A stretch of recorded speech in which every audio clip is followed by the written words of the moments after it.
Welcome to the Deep Dive.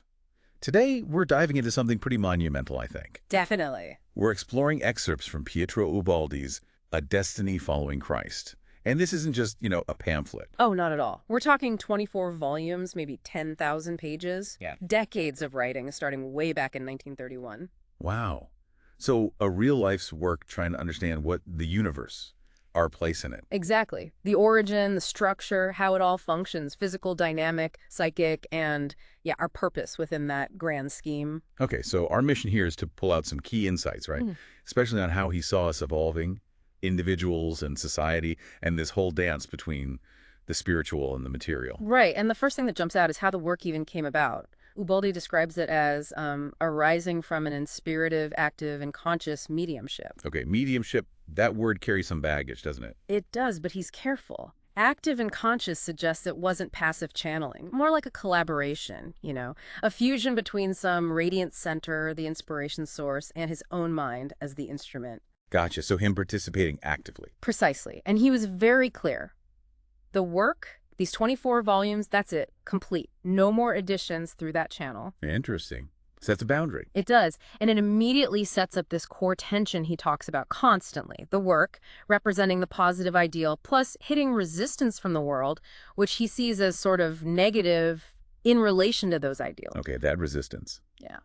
He felt that personally, didn't he? This Calvary of an idealist. Oh, profoundly. He felt the world just fundamentally misunderstood what he was offering. How so? Well, instead of seeing the spiritual value, people apparently approached it materially. Like, okay, where's the money? Can we get the exploitation rights for this? Wow, totally missing the point. Completely. So he actually had to set up a kind of defensive system for the work with rules and norms. To protect its integrity. Exactly. He kept stressing, this is spiritual, it's non-commercial. He even wanted to eliminate money from its context entirely. That sounds like a constant battle. He mentions encountering merchants in the temple of God. Yeah, echoing Christ's struggles, right? It was this ongoing frustration. But ultimately, he holds on to the idea that the spirit wins out. It makes you think, doesn't it? You offer something valuable, maybe an idea or help, and get this completely unexpected, maybe materialistic response. Does that resonate, you think, for listeners? I think it probably does for many people. And if we look at his earlier book, History of a Man, you see an evolution in his thinking. How does that connect? Well, he said that first book was like looking forward, full of youthful idealism, anticipating life. Okay. But A Destiny Following Christ, written later, reflects on life already lived from the viewpoint of someone older nearing the end. So not contradictory, but different angles. Exactly, complementary. This later work offers what he called a positive criticism of the world, not just lofty spiritual ideas, but a sort of benevolent judgment, trying to help, but without betraying his core beliefs. A more grounded perspective, maybe? Yeah, perhaps. He even anticipates people criticizing him, saying, maybe those who haven't actually experienced poverty won't understand his take on renunciation. Right, judging from a distance. Exactly. You see this maturing of perspective over his lifetime. Now, underpinning all this, there was a specific, powerful event for him, wasn't there? Oh, absolutely pivotal. A profound spiritual experience. He describes it as his soul seemingly leaving his body. Whoa. Breaking that barrier, as he saw it, between material and spiritual life. Entering this higher realm using inner senses. Like seeing things differently? Completely. And even though it was temporary, he said it left this indelible mark. It wasn't just some weird parapsychological blip for him. It was more than that. Oh, yeah. He saw it as the starting point, the actual initiation of his destiny. Everything that followed, the whole work, flowed from that moment. That's incredible. A single experience setting the course for thousands of pages. And it seems to have totally reshaped his understanding of basic concepts like poverty. Yeah. Okay, how did he redefine poverty?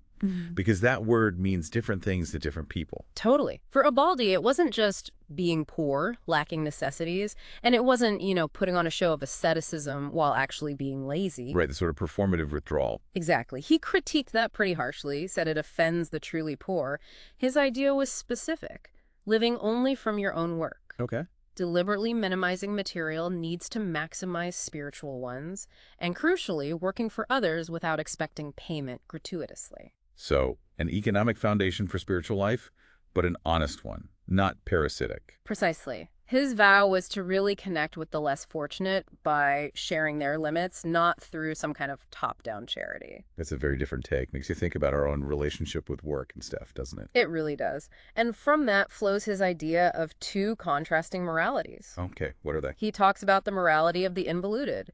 These are folks driven by, well, the need to win, to survive at any cost. That's the AS orientation he mentions later. Like the law of the jungle, almost. Kind of. Then there's the morality of the evolved, the S orientation, which is all about justice, deep adherence to what's fair. And how does that play out practically? Well, the evolved, he says, refuse to enjoy anything they haven't earned themselves.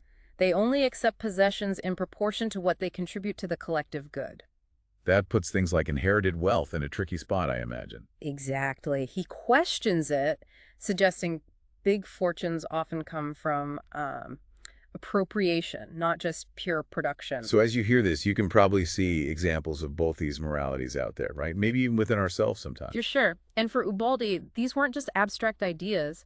He felt the evangelical principles became, like, deeply ingrained in him. How so? He describes it as becoming almost instinctual, a moral according to Christ that was fundamentally opposed to the world's usual way. So he couldn't really choose otherwise. That's how he felt. To go against it would have meant destroying his own personality, his very being. He saw himself in the deterministic zone of his destiny, compelled. That explains why some might have found his psychology a bit unusual. Right. He saw it as just the natural outcome of his own development. And this clash in moralities. Yeah. He saw it leading to the world twisting things, didn't he? Inverting values. Yeah. He gives the example of interpreting poverty as just, mental detachment. Oh, the convenient interpretation. Right. Lets you keep all your stuff but still appear pious. He saw this pattern, the spirit being used to serve the body to achieve worldly success. Which he saw as normal for people focused on basic survival. Yeah, for that evolutionary level, he considered it kind of standard operating procedure, but an inversion nonetheless. Have you seen that happen? Higher ideas bent to serve lower aims? I think we all have, unfortunately, which connects to a sense of purpose, right? Living for something bigger. Absolutely. Yeah. He felt this powerful drive, this higher influence, pushing him to finish the work, fulfill the mission. Like Earth was just a temporary stop. Kind of an exile, yeah. His real purpose lay beyond. But the work wasn't just for others, it was crucial for his own spiritual growth. An ascent. Making him feel like a prisoner of his own destiny. That's the phrase he uses. It's a powerful image.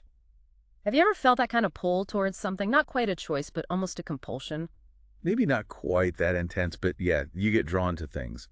So this work, a destiny following Christ, he saw it as a seed for the future. A legacy, yeah. Something for the world after he was gone. But while he was writing it, it was totally inseparable from his life. Thought and action were one. And interestingly, the work itself split, didn't it? S and AS. Written in different places. Yeah, due to, life circumstances moving between hemispheres. He saw that split mirroring the very cosmic dualism the work describes, S being the higher spiritual truths, S being the descent into earthly realities to contrast with S. Highlighting that tension between the two poles. Exactly, and showing how the world, operating mostly on that AS level, judged someone living by S principles. How did they judge him, in his view? Often as an imbecile.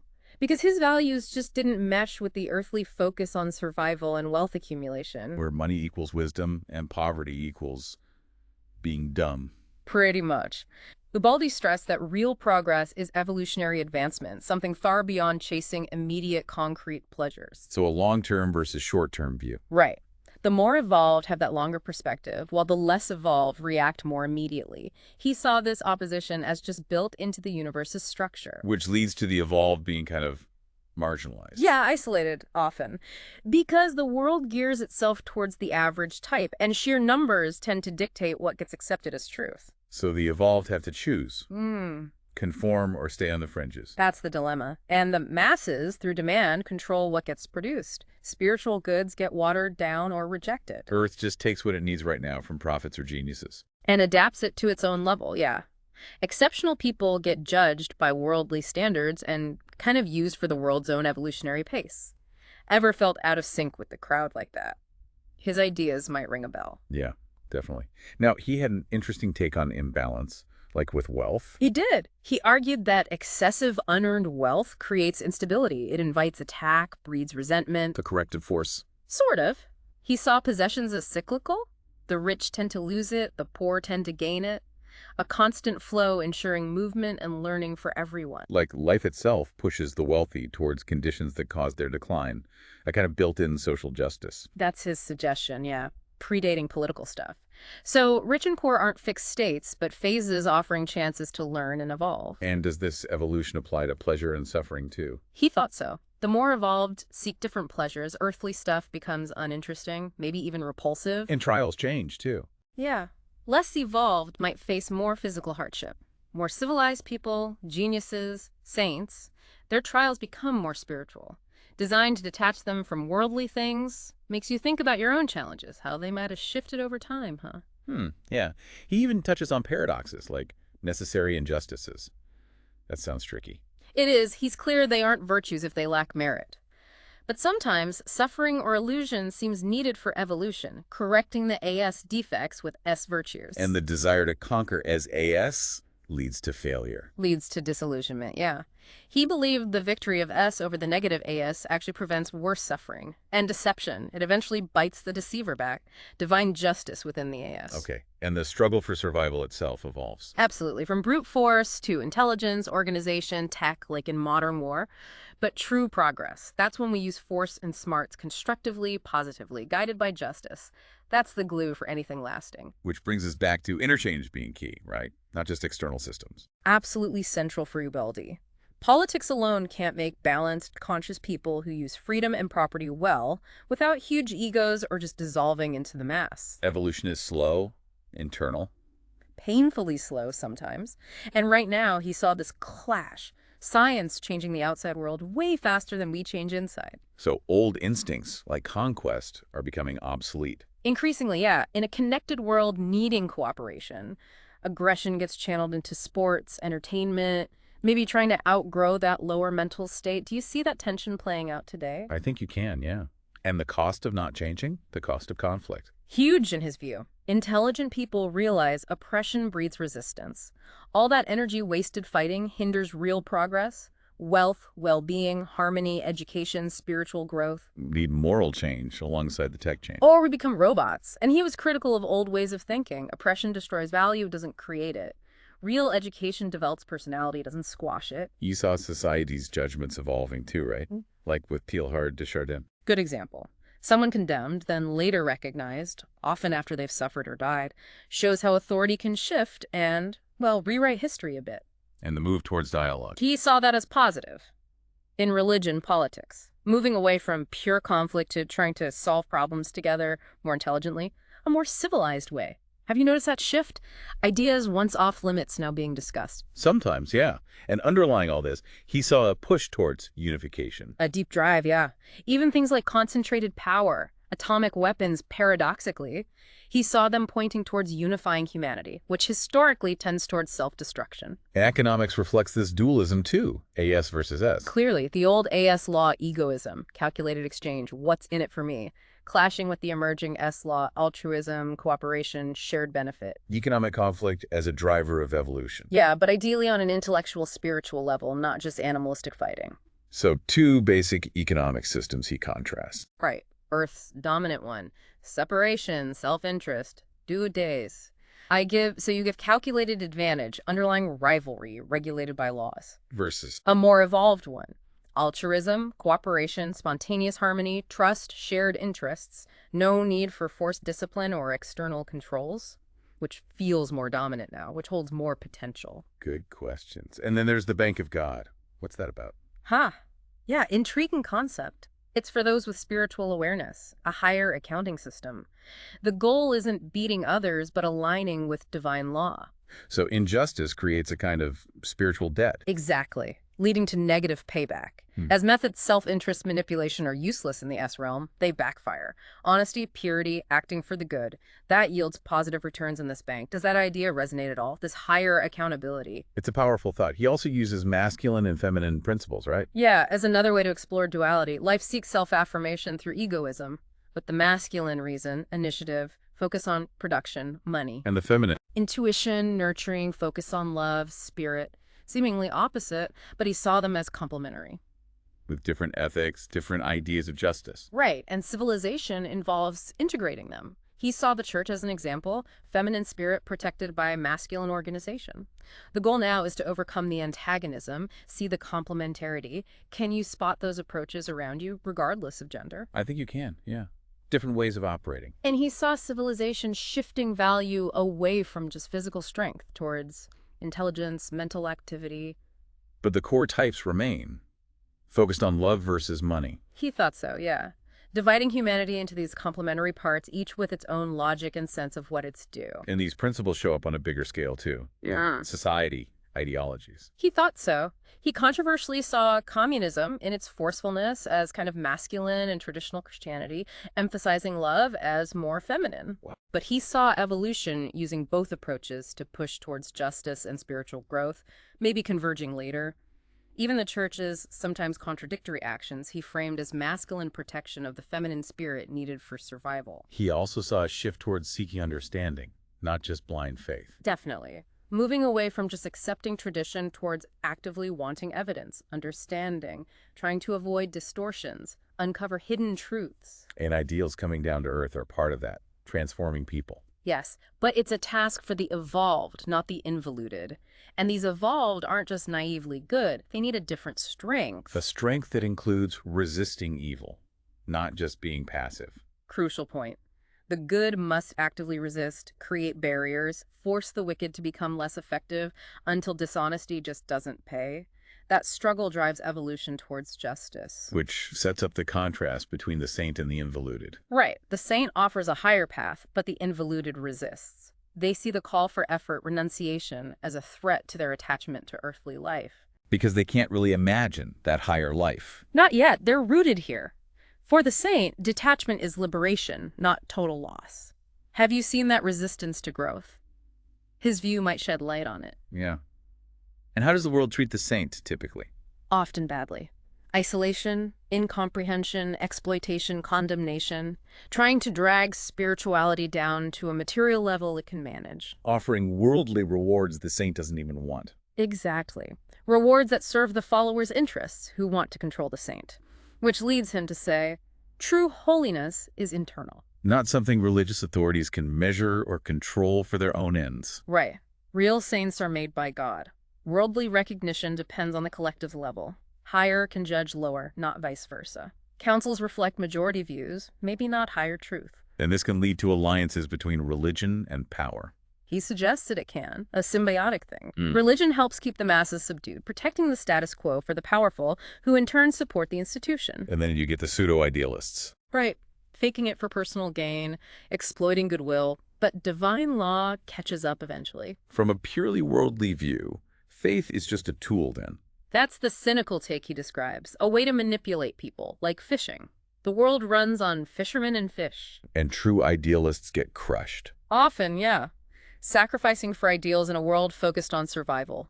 Ideals become weapons in the struggle, or they kill you if you take them too seriously. The idealist as an exploited dreamer. That's the harsh view, praised as examples to create more exploitable dreamers. And genuine idealists who stay independent, they get opposed because they can't be controlled.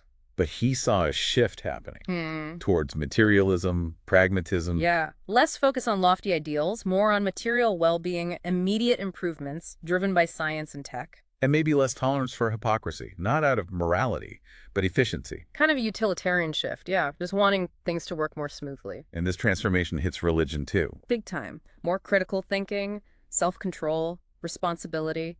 Science fosters rationality, questioning promises. The new ideal is often comfort, security, even if it costs individuality. Society providing prepackaged identities. Within an economic structure, yeah. So institutions, religions, are looking for new ways to connect, focusing on social utility to stay relevant. But ultimately, salvation is personal effort. That's his bottom line.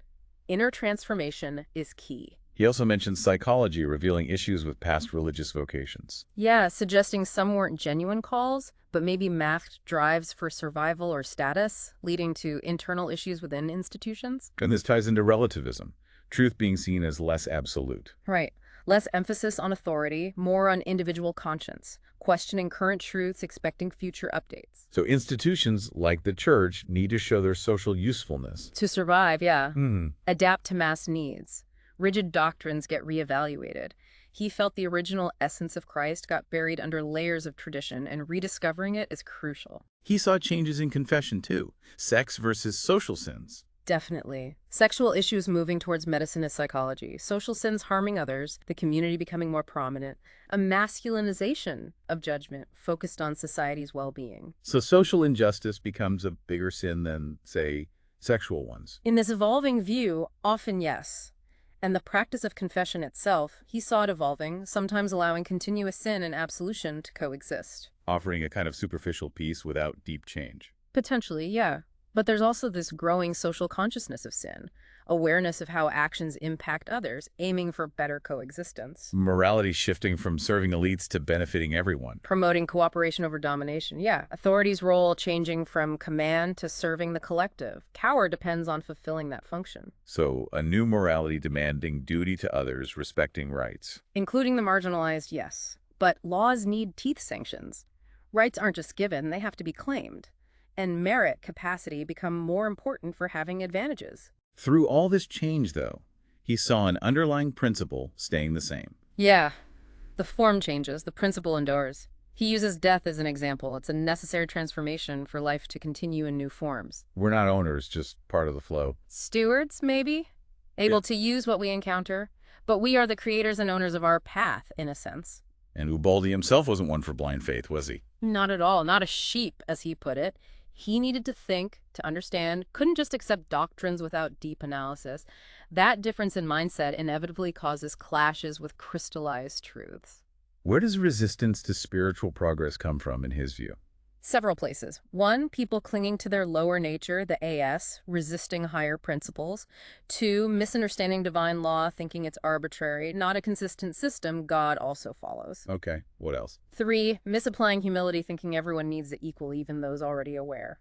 And four, looking for loopholes when inner duty should replace external rules, making hypocrisy pointless because actions have consequences. But he believed humanity is moving towards this new understanding. Driven by evolution, yeah, an unstoppable force. This creates an impasse, though, between authority and the individual spirit. Often, yeah. When authority protects its own interests over individual growth, the individual has to choose formal duty or conscience.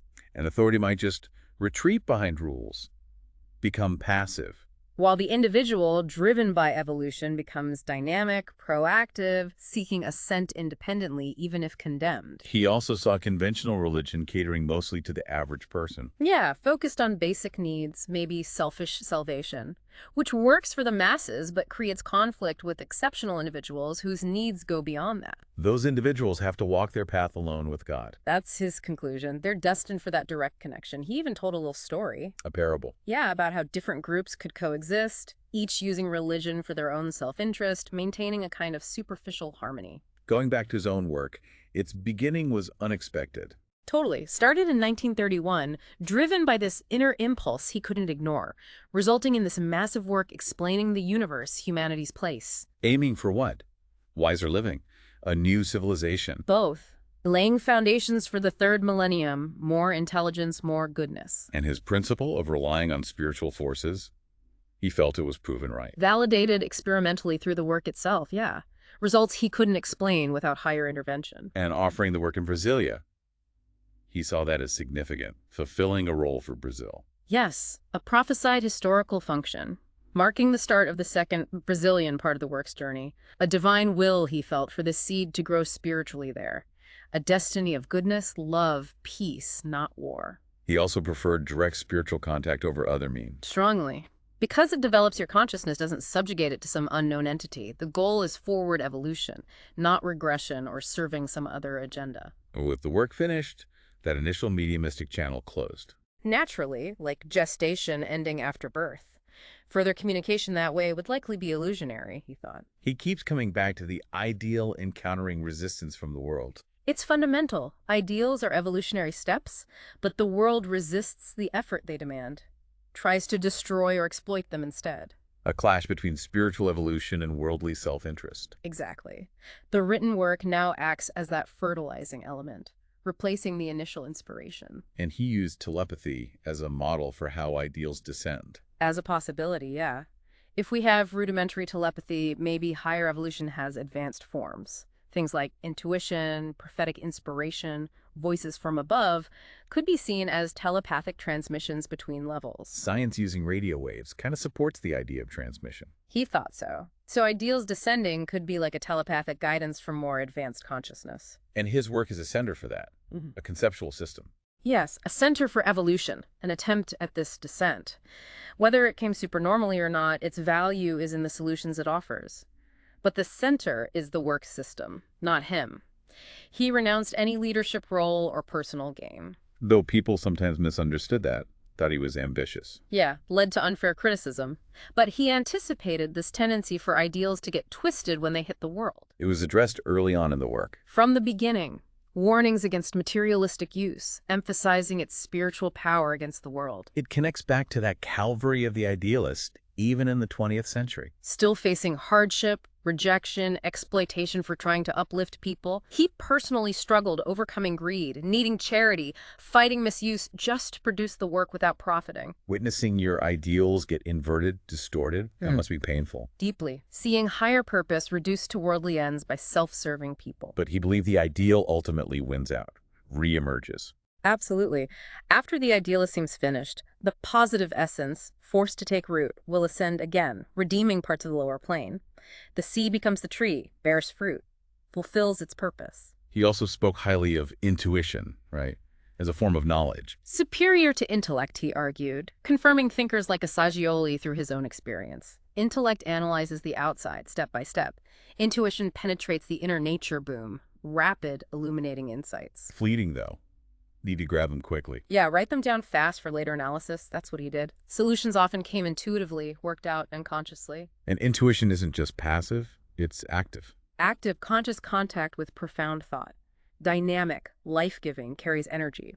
Fundamentally positive, constructive, corrective, guiding evolution. Experiencing it feels like. Feeling God's presence. Within you, within everything. A living force sustaining life, driving evolution. And inspiration is even more than concepts. A living presence. Like a companion, a collaborator, guiding your destiny, serving as a model. Both concept and active force.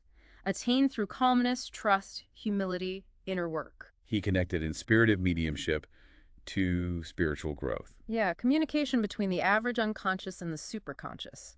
Leads to the superconscious habitually descending into the conscious mind, fosters evolution, purification, catharsis. So that constant contact during the work transformed him, prepared him. Inevitably. Shaped his consciousness for a higher level of life. It wasn't just about writing, it was shaping a destiny. How did he think intuitive insights actually arise? From subconscious elaboration at the superconscious level, then presented to the conscious mind. Requires an adjustment, like tuning frequencies, between superconscious and conscious for that telepathic contact to happen. You use another powerful analogy here. Spiritual fecundation. Yeah, like fertilizing an ovum. An evolved person, spiritually mature enough, can be penetrated by a higher principle, overcoming lower nature's resistance, involution, leading to a higher state. A vertical unification. Yeah. Supernormal and normal consciousness. Exactly. But it requires affinity. Affinity. Like resonance. Absolutely. The principle of complementary opposites uniting holds true.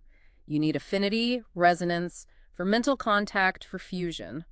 Without it, no unification, no creation. So evolved people need to seek their counterpart on a higher plane. For completeness, yes. That union is vital for both. But the current human majority, they're not really operating there. Mostly stuck in the middle consciousness, driven by lower instincts, unaware of the higher potential within. And the more evolved individual, they can be vulnerable down here. If they stray too far from the basic survival instincts governing Earth life, yeah. Qualities suited for higher civilization can be a disadvantage in a rougher environment. He saw the future in internalization, looking inward. Yeah, an introverted penetration to discover spiritual realities, the key to life's mystery. Like old age brings introspection for individuals, humanity's maturing will do the same. Absorbing experience inwardly for post-mortem processing, continued growth. And the unconscious mind. Where did that come from? A descent, a fall of consciousness from a pure positive origin God into negativity, involution, and obscuring an inversion of conscious light. What about impermanence versus permanence? Life and death. He saw it all as transformation within a cycle. A divine, indestructible substance just changes form. Nothing created or destroyed, only transformed. So the human spirit doesn't end at death. No, it's higher energy. It continues. Past experiences aren't lost. They shape the future unfolding. Death is part of the universal flow, not an exception. And how we view death depends on our focus. Right. Focused on earthly positives. Fear the spiritual. Death looks negative.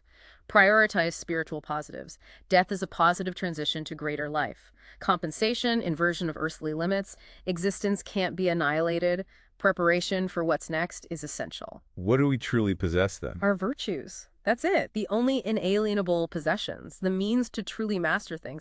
Material stuff is temporary. Human activity just rearranges matter. Pretty much. The lasting result is the knowledge, the skills we gain. Life is a school for self-improvement. So trying to build permanent things on Earth is futile. Building on shifting sands, yeah. Impermanence rules here, sped up by aggression. The real value of labor is the learning it forces. The most productive thing is acquiring the skill itself. Exactly. Aligning with transformation. Mastery is possessing the inner causes our abilities, not the external effects. His own work. Yeah. It could be used for good or ill, evolution or involution. A tool, yeah. For ascent, or if misused for worldly gain, for regression. A guide to self-improvement, not a magic wand. Exploiting it is detrimental against the very laws it explains. So understanding the whole thing is crucial. Avoid pitfalls. Definitely. And misusing spiritual forces for other agendas, dangerous territory. He also talked about limits to intervening in others' lives. Yeah, there comes a point where you have to step back. Respect their free will. Let them face consequences according to divine law. Warning people can even backfire. Where ultimately do we find God, according to him? Within.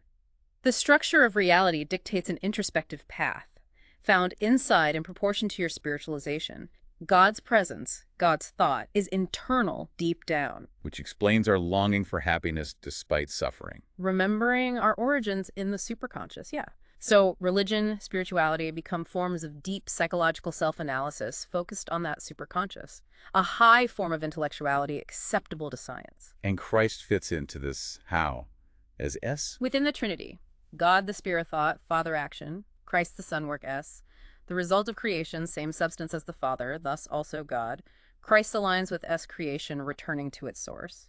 He ends on a personal note, doesn't he? His solitude. Yeah, by the sea, finding it conducive to deep thought, feeling Christ's presence, getting insights into God's thinking. Living simply, focused on the work. Detached from worldly concerns, free, hosted by a friend's kindness, focused on Christ. And feeling like he's anticipating a final vision. Yeah, like the writing is a premonition of what awaits in the next life. A silent encounter with Christ, deep in his soul, beyond anything earthly. Wow. Okay, so wrapping up this deep dive. We've covered a lot of ground with Pietro Ubaldi. An immense landscape, really. His insights into evolution, personal, societal, this constant tension, spiritual versus material, the tough road of the idealist. Yeah, a unique perspective on everything from spiritual experiences to evolving morals, those cycles of wealth and poverty. Always emphasizing that inner transformation, right? The limits of just chasing material things and this belief that spiritual principles ultimately prevail. Definitely. And some really specific ideas stand out, don't they? That bank of God operating on spiritual currency. Right, and the masculine-feminine energy dynamics in people and societies. Complementary, but often conflicting. And the idea that true wealth isn't stuff, but cultivating virtues, that really challenges conventional thinking. Plus his own story, that powerful spiritual awakening, his view of intuition as this direct line. It might spark listeners to explore their own inner worlds, perhaps. Could well do. It's certainly thought-provoking. We've really only skimmed the surface here, obviously. A destiny following Christ is vast. It's just a taste. So if these ideas struck a chord, we definitely encourage you, the learner, to seek out Ubaldi's work directly. Explore his vision further. Maybe consider those parallels he draws with personal evolution, societal progress, and reflect on those two moralities, involuted, evolved, which seems more dominant in the world you see. Yeah, good questions to ponder. And maybe one final thought to leave everyone with. Go for it. Ubaldi hints that our current focus on material comfort, however pragmatic it seems, might just be, well, a temporary substitute for a much deeper spiritual hunger. What if chasing external well-being is ultimately a detour? A detour from finding a more profound, lasting fulfillment that can only really be discovered deep within ourselves?